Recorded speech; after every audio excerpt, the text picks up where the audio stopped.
ہمارے تعلیمی نصاب میں ہسٹری یعنی تاریخ کو سب سے بیکار اور غیر ضروری سبجیکٹ سمجھا جاتا ہے۔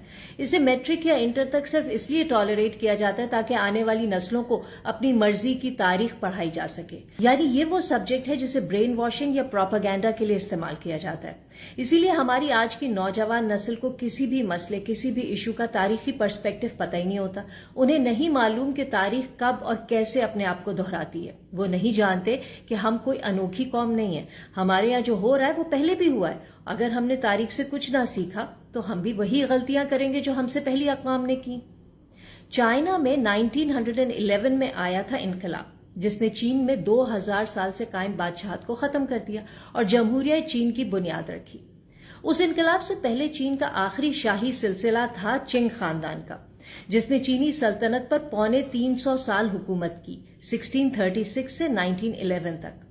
اپنے دور میں یہ معاشی طور پر دنیا کی سب سے بڑی اور رقبے کے حساب سے دنیا کی چوتھی سب سے بڑی سلطنت تھی۔ اس کی سماجی اور سیاسی کامیابیوں کے چرچے دور دور تک تھے، لیکن جب زوال آیا تو ایسا کہ خاندان چنگ سے جڑی ہر شے راتوں رات صفر ہو گئی۔ عروج جتنا شاندار تھا، زوال اتنا ہی سبق آموز۔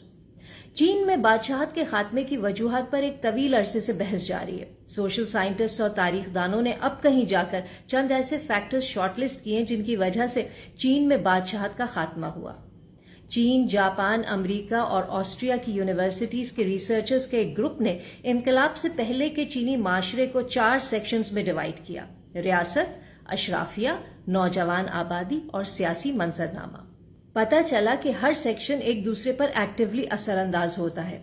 ان ریسرچرز نے اپنے پیپر میں لکھا ہے کہ 19th سینچری میں جب چین کی آبادی میں 4 گنا اضافہ ہوا تو بیوروکریسی اور اشرافیہ کے محدود عہدوں کے لیے مقابلے بازی سخت ہو گئی، یعنی کسی بھی طریقے سے پیسہ کمانے کی زور آزمائی شروع ہو گئی۔ آبادی بڑھی تو غربت بڑھی، کرپشن بڑھی، ریاستی خزانہ کم ہونے لگا، درآمدات بڑھنے لگی، ریاست مالی دباؤ میں آ گئی، اور ان سب کی وجہ سے عوام میں بے چینی اور ناراضگی اتنی بڑھی کہ معاشرے میں ہر سطح پر اندر ہی اندر بغاوتیں ہونے لگیں۔ چنگ خاندان کے حکمرانوں کو سب پتا تھا کہ کیا ہو رہا ہے، لیکن انہوں نے ان مسائل کے حل میں بہت دیر کر دی۔ جو فیصلے لیے بھی ان میں بھی عقل مندی کا مظاہرہ نہیں کیا۔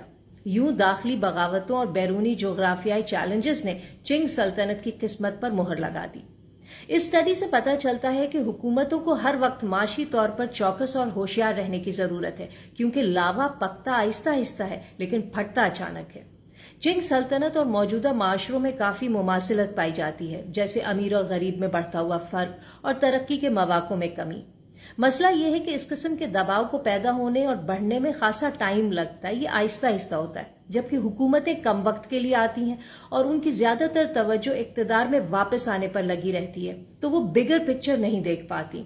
اس لیے اگر ہم نے تاریخ سے کچھ نہیں سیکھا اور یہ سوچ کر تاریخ کو چیلنج کرتے رہے کہ ہم تو اسپیشل ہیں، ہمارے ساتھ ایسا ویسا کچھ نہیں ہوگا، تو اس سے بڑی غلط فہمی ہو ہی نہیں سکتی۔